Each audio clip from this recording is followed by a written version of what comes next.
What's up, everybody? Welcome back to another episode of the After Show. That's right. This is the only place where you're going to see these two geeks talking about their favorite show. This time specifically, Star Trek Picard, Season 3, Episode 5. Another crazy freaking episode. I just stopped watching it. I'm not joking. 3 minutes ago. So yeah it's very. You were just saying, like this was a what the fuck episode for me. At every turn, all I can think of is, what the F is going on? Like what the F, like. Yeah, I mean, they were able to pack so much stuff and yet still maintain basically like the same premise they've had from the jump. Like it's still mostly these guys on this ship trying to figure stuff out. You and I mentioned last week, you know, how deep does the conspiracy go? Like how far in of the changelings penetrated? We know that now. This is basically what we thought, to the highest levels of Starfleet. This has all already been in place for a while. But because we're getting it from Picard's perspective, and because he's been doing all that time travel bullshit and Q stuff he did in season 2, he's not privy to any of it. And now he's just jammed right in the middle of it. Because of Jack. But essentially, well, I mean, yes and no. I mean, if they've penetrated Starfleet to this degree, the conspiracy is happening regardless. The penetration of Starfleet at the highest level is happening regardless. Yeah. Their involvement, though, their involvement specific. No, agreed. Right? I mean, Picard is only involved because of that call that Beverly makes at the beginning. Yeah. And then he goes and gets Will. You know, otherwise, Will is half retired, right? He doesn't have a command anymore, right? So help me out with Beverly. So the initial message that she sends to Picard in the first episode, she already knows to trust no one. And she says no Starfleet. So it's confusing for me that Beverly seemed to have an inkling of what was happening, but she didn't expound on any of it, which I get it from the audience perspective. You can't just have her come on and do a big exposition dump in the first episode and tell us everything that's going on. It's just interesting that she clearly knew there was some sort of... Well, I think she knew that there's somehow, for some reason, after Jack. No, but that's cool. But how would she know that Starfleet is compromised for her to say to Jean-Luc in that very first message, don't even bring Starfleet, trust no one? Well, again, I think she knows something's going on. I don't think she knows to what extent. And obviously she didn't know it was changelings. Right. If they're changelings, they're not changelings like we used to know them. So for the people that are into Star Trek and that haven't watched this episode, again, guys, a lot of spoilers ahead in this. So make sure you go watch it before you watch what I'm about to say. Because in 3, 2, 1, the changelings have changed, right? I mean, they're called changelings, but they can now reproduce internal organs and human blood, right? Where before, all you needed to do is take their blood and realize, oh, they're changelings, they're not human. But now you can take their blood. 7 mentions this. So there's a line in this episode that says, after the Dominion Wars, they implemented a new thing where anybody that gets onto a Starfleet ship has to go through a molecular scanner to make sure they're not changelings. Right. Well, they can get by that now because molecularly, they look just like humans now. So the changelings either have evolved or they figured out a way to change better. I don't know what the deal is, but obviously something's going on where they're not the same that they used to be before. It feels like plot leveling, right? Like, initially, the changelings were able to infiltrate, but because it was so imperfect, clearly Starfleet gets into this giant war with them. They put in measures to make sure that they can be easily detected. And then, so you have to level if you're going to choose the changelings, you have to make it so they can circumvent that. Right. To do that is this, and it's not completely and totally without merits. Like, for sure, make a little bit of sense. It is a probably my only real beef with this episode. It is a very tired trope of, you know, just like The Thing, or just like you name it. Like, this has been done over and over and over. The malevolent creature can look just like us. We can't tell them apart from anybody else. It's actually very Battlestar Galactica, very Cylon. Who's a Cylon? Now the Cylons, it's hard to detect in the whole first season of them trying to build a Cylon. So it has some of those feelings too. So I'm not wholly in love with that anybody could be it, and we have no real way of knowing now. I know it ups the tension level. It's just been done so many times. I'm gonna go out on a limb here and say that the changelings aren't the big bads. The changelings are clearly taking, they're clearly taking orders from somebody. We saw that in the last episode when Vadic gets a call from somebody else who seems to be talking to Jack. Right? Jack's hearing a voice telling him to connect, to come home. I wanted to discuss this. So when you watch it, do you watch it with the closed captioning on? I don't. See, I do. And in those scenes, it says Beverly.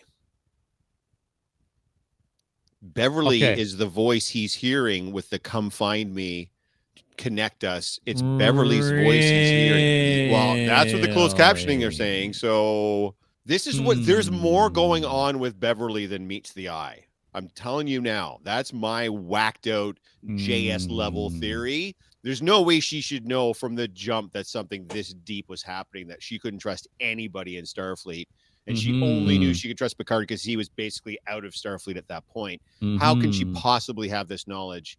Something's going on with our dear Dr. Crusher. Yeah, I feel like it was an amazing episode, and we're a little bit all over the place because this was such a what the fuck episode. Well, we got to talk about a couple of things for sure. So let's make sure we get a couple of points in that we wanted to discuss. For sure, big things happen in this. I just feel like there's so much going on that they're creating.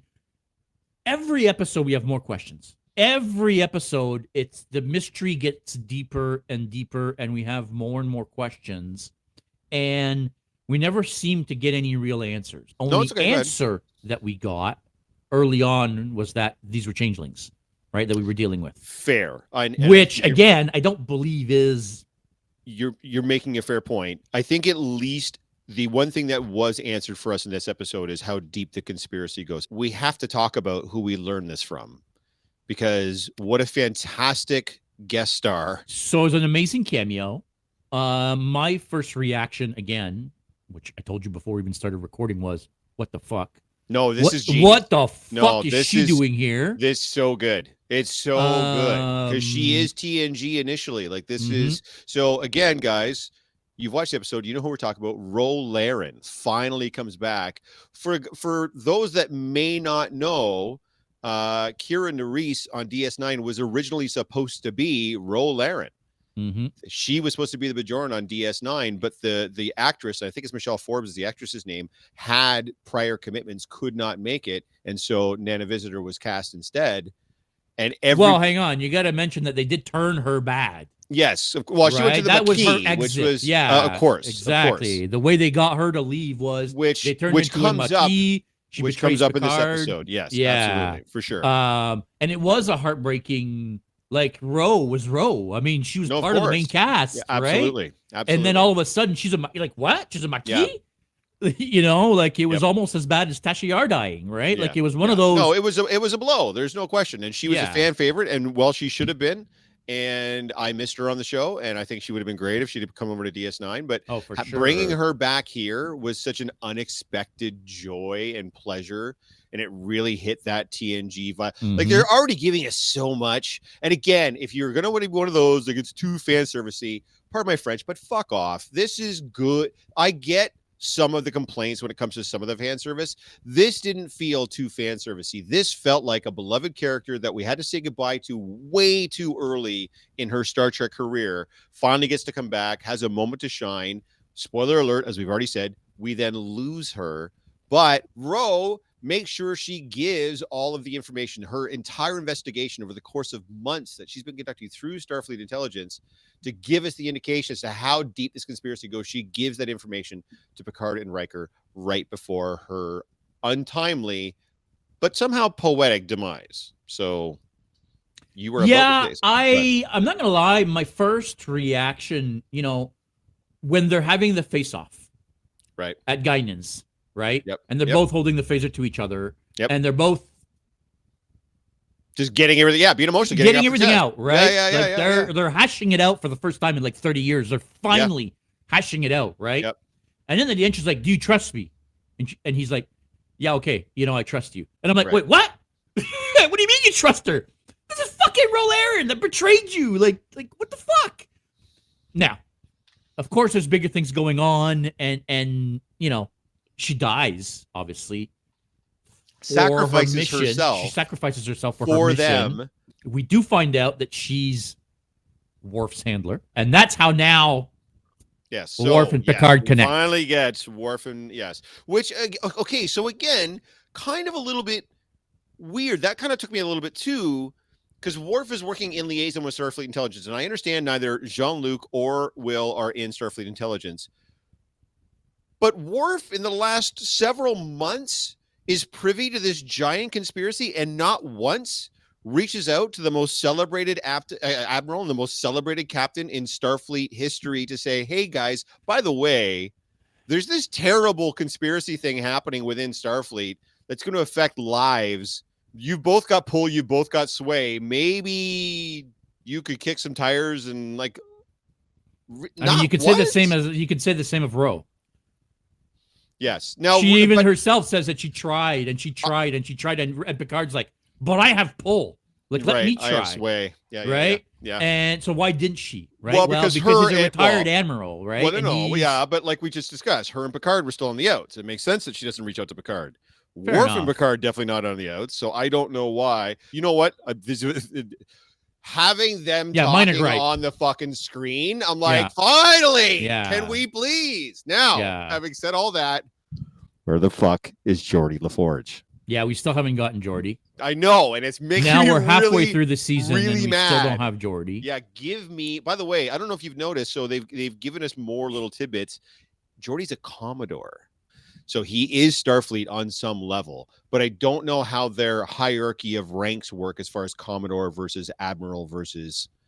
Okay, well, I'll read it to you right now. This is on the Memory Alpha. Yeah, Commodore was the lowest flag rank officer, right? Flag so rank, above so captain, rank. Yes. Above captain, but below rear admiral. You remember how there's the Vulcan Commodore that ends up not being Vulcan at all? She's a Romulan. Right. She's a Romulan Tal Shiar agent, but she's a Commodore. But she's like head of Starfleet Intelligence, though. But being head of Starfleet Intelligence I don't think she has a command. She doesn't have a ship. She doesn't have a crew. No. That's what I was just saying. I don't think it's someone that has a flight status, but it's still someone very high up in the ranks. For sure. At the end of the day, he has a rank. We haven't seen him yet. Yeah. I need me some fucking Geordi. Come on. Like, yeah. I feel like Geordi's the only one really we haven't seen so far, isn't it? Other than Lore, yeah. No, but I mean, of the original crew, we've seen Troy. Other than Brent Spiner, but yes, we've seen Troy a bit. Yes, we're going to see more of her clearly. And Brent, we haven't seen Brent Spiner, but we've seen him in the other 2 seasons. So yes, no. I'm not complaining. I'm just saying, no. But Geordi, we haven't seen it all yet.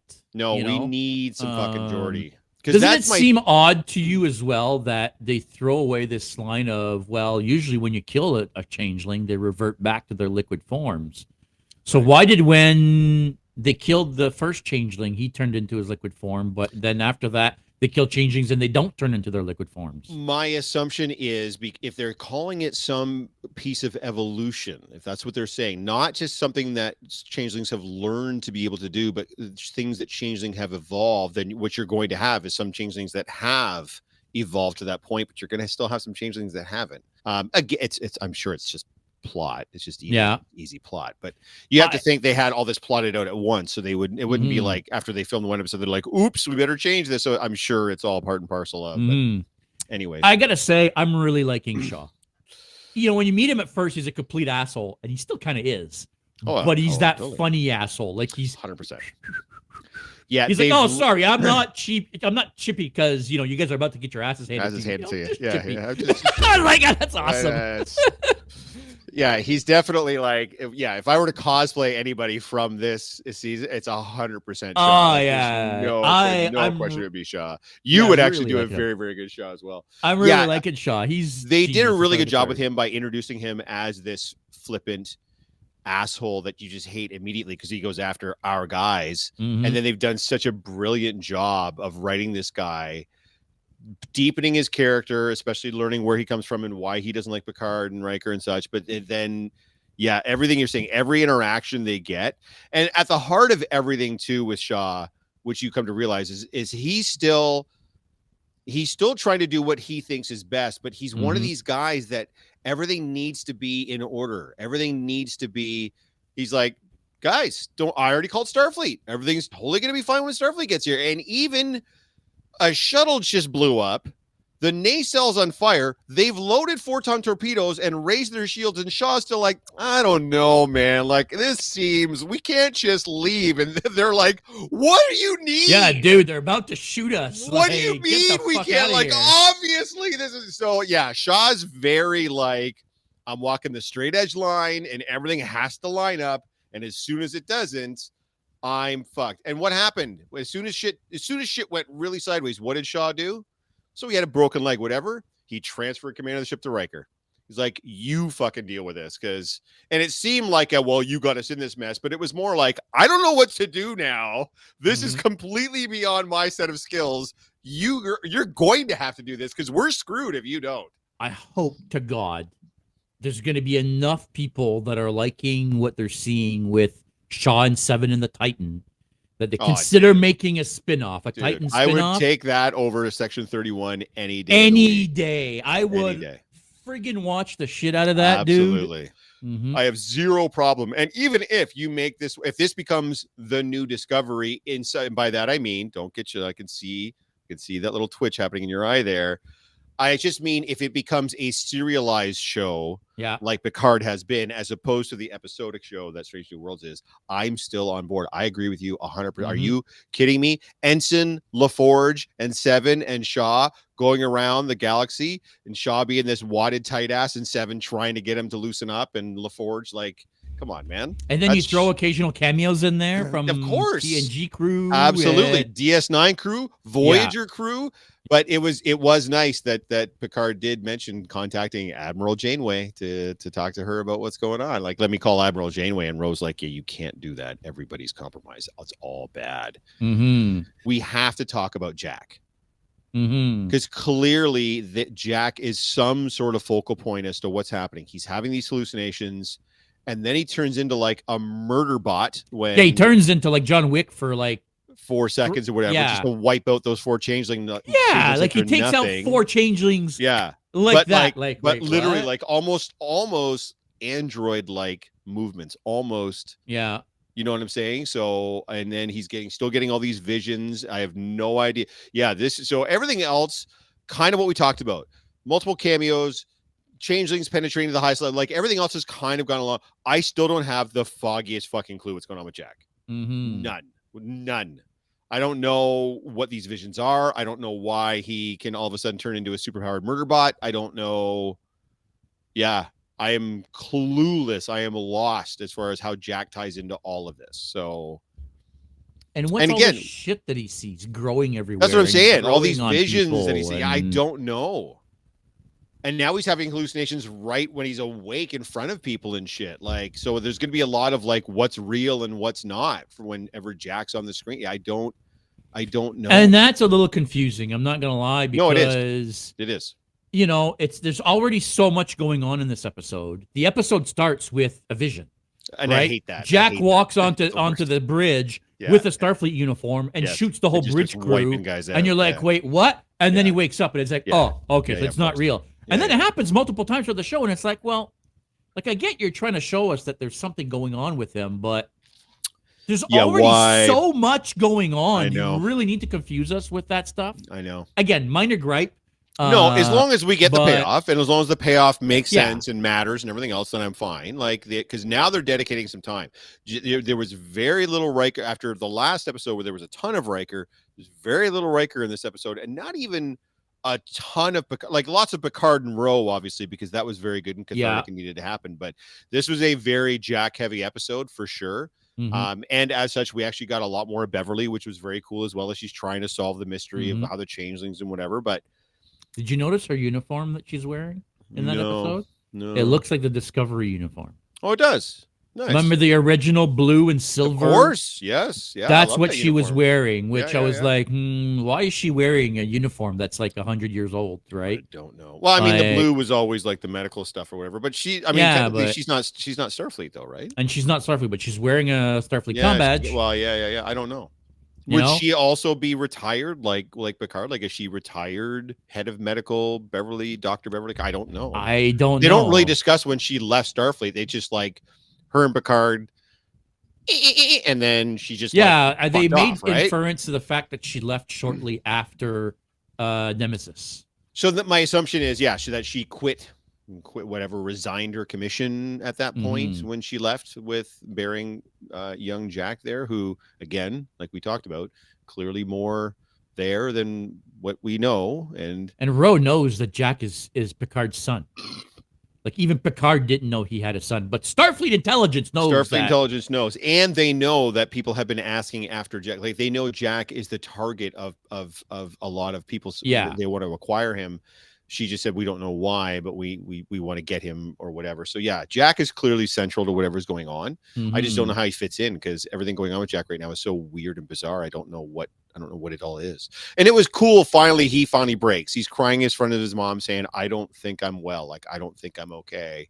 And Beverly just looks at him like, well, I guess you better catch your lucky stars. Your mom's a kick-ass doctor. Yeah, your mom's a fucking doctor. Like, how about you tell me what the fuck is like, if you're going having on, some problems like this, clearly, like, your mom is the person to talk to on this. But yeah, I don't know, man. I'm looking forward to what's to come. I haven't been this psyched for a show.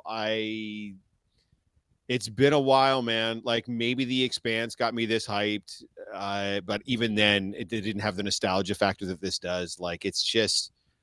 Do you feel like that plays a big part in why we love this show so much? Do you think the nostalgia has that much to do with it? Because everybody seems to love this show, and again, Picard season 1 and 2 had Will Riker, it had Marina Sirtis, it had obviously Picard himself, like Brent Spiner was there. Like, we had a lot of cameos, they were still trying to pull us in with a nostalgia factor, which didn't really work well. To me, this now works because there's a difference between cameos and nostalgia. Because you're right, it was full of cameos, but those seasons didn't feel like Star Trek. No, this feels like they're, again, I hate to keep harping on it, they're Federation Starfleet officers on a ship in space dealing with shit. It's the whole premise of the show since 1966. Yeah, not a bunch of people on Earth in modern day Earth to boot. You know, stop trying to get so far away. What made you? All 7 seasons of that show took place on that ship with that crew, and we absolutely adored it. It's not enough just to pump some people in that we've seen before. Sure, for a second or a moment, that's great. And I'm not, by the way, I'm not totally shitting on the first and second seasons of Picard. I still enjoyed them for what they were, but they're nothing compared to this season, because this season feels like a true continuation or interpretation of what came before. This feels like the next movie that probably would have been had Nemesis done better in the theaters. Yeah, it really feels like that. I also feel like Terry Matalas was only co-showrunner for season 2. Right. Season 3, he is the showrunner. Yes. Right? He's the main writer, he's the showrunner. The guy, he is, to me, a Dave Filoni. He's a fan. He's a guy that grew up watching Next Generation. He absolutely understands Star Trek, that understands the history and the lore, and you could tell. Yep. Now you've got somebody in charge that gets it, right? So 100%. I'm really hoping he stays on board and that he does other stuff. Oh, for sure. Because it feels like Star Trek has turned a corner in the last year with Strange New Worlds and this. I will say you are right in that. I always think it's important. You know why the MCU was so successful so early on? Because Feige's a fan, right? Why was all the Star Wars properties, most of the Star Wars properties, especially the ones that Filoni was in charge of, why were they so good? Because he's a fan. The worst thing you can have is you get someone that's not a fan trying to run these shows, because then they're no longer in our heads trying to figure out what we want. They want to figure out what the studio or what the general public wants, because they think that would be enough to pad out the numbers. Fuck all that. You bring us in first. We'll tell people how good it is, and we'll get them on board. Let us do the legwork for you. And that's what they're doing this year, and that's what Terry Matalas has done. Now, we're halfway through. This could all turn to shit. Right? We're all praising the hell out of this thing. This could take a giant nosedive with just one wrong plot move. This could get really bad. But the base foundation is here. Everything looks to be going the way we wanted it to go. They're still on the Titan, and now they're on the run. And now they're on the run, so they're going to stay on the Titan. They're not getting off last the Titan. week, right? They're not getting off the Titan. Absolutely. No, they're on the Titan. That's it. And they're now gonna how they now have get to, Geordi involved, I don't know. Well, that's my assumption. They're gonna have to liaise with people. They're probably gonna have to work with some pretty seedy underworld types, but they're also gonna have to reach out to people that they A, know they can trust, and B, they have a personal connection with. That's Geordi, right? So, and Worf will obviously be able to get them in touch with maybe some of the seedier underworld elements. They'll probably have to lean on and rely on because they're going to need supplies. They have a skeleton crew. There's like 12 fucking people on this ship. Like they're in harm's way, guys. They're in a bad way. They have no port to go to. They can't trust anybody. They're on the run. And what did Will say at the end of this? They're coming. And Shaw says, who? And Will says, everyone. Because it's not just Starfleet that's after them. Let's remember, all of Vatican, everybody that's on her end of this is also after them. So, yeah, dude, this is going to get hairy fast, and I can't fucking wait. Oh, I'm so excited about this. I'm so sorry. I'm just so, it's so good.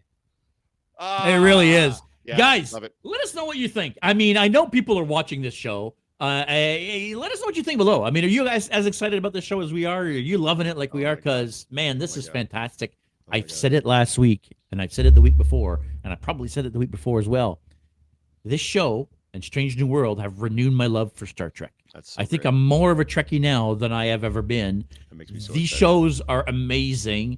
And Lower Decks. We can't like, come on. Lower Decks, because Lower Decks is we're wicked. in such a brilliant I time. can't wait for the new season of Lower Decks to start. Lower Decks is going to have a crossover with Strange New Worlds. A live action one. Know. Well, are they? We don't know that yet. We don't know if they are coming to Strange New Worlds. It's not Strange New Worlds going to Lower Decks. Are we sure Lower Decks are yes. If that's the case, that'll be season 2 of Strange New Worlds. Amazing. So. That's going to be amazing. How they're going to do that? Because of different not different timelines, but different time periods, right? The Lower Decks is between Next Gen and Picard, whereas, Strange New Worlds is like 150 years ago, right? So, no, there's obviously who knows? In the words of our favorite Time Lord, there's some timey wibbly wobbly going on here for fucking sure, but I don't care. I love both shows and I'm here for it. So, so am I. So am I. Hey guys, that'll be it for this week. Again, let us know below what you think. Any final words? Stay geeky, everyone. We'll see you next week. Actually, we won't see you next week. We'll see you tomorrow because we've got another after show coming. We do. See you later, guys.